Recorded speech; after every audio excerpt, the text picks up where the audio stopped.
Matematik tahun 3, muka surat 50. Kenal pasti anu, tulis ayat matematik. Soalan A. Zali menjual 4 kotak jus anggur. 1 kotak berisi beberapa botol jus anggur. Jumlah jus anggur yang dijual ialah 96 botol.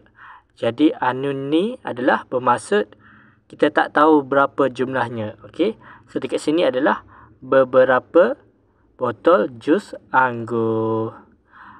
Ayat matematiknya adalah 4 kotak jus anggur darab beberapa botol jus anggur. Kita tak tahu berapa nilainya. Tempat kosong dekat sini sama dengan 96 botol jus anggur. Mudah jika nak faham. Okey, soalan B. 1 plastik berisi beberapa brokoli. Ada 7 plastik berisi brokoli. Semuanya ada 84 brokoli. Jadi anu dekat sini adalah beberapa brokoli. Okey, beberapa brokoli sebab kita tak tahu nilainya berapa. Okey. Ayat matematiknya adalah beberapa brokoli, kita tak tahu berapa, tempat kosong, darab dengan 7 plastik. 7 sama dengan 84 brokoli. Soalan C. Ada 300 keping topeng hari jadi. Beberapa keping topeng itu dimasukkan sama banyak ke dalam paket-paket plastik yang dijual. Ada 50 paket topeng yang dijual. Jadi anunya adalah beberapa keping topeng. Kita tak tahu berapa banyak topeng tu. Betul tak?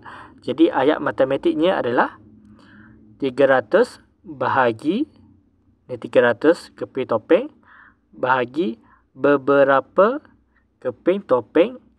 Nilainya kita tak tahu berapa. So tempat kosong dekat sini sama dengan 50 paket topeng untuk dijual. Soalan D. Luci dan rakannya menggunakan sejumlah cangkerang laut untuk membuat tirai. Seutas tirai menggunakan 10 cangkerang laut. Mereka menghasilkan 50 utas tirai. Jadi anunya adalah sejumlah cangkerang laut. Kita tak tahu nilainya berapa. Betul tak? Jadi ayat matematiknya adalah nilainya tak tahu berapa. Sejumlah cangkerang laut bahagi 10. Okey, seutas tirai menggunakan 10 cangkerang. 10 sama dengan 50 utas tirai. Jadi ini adalah jawapannya.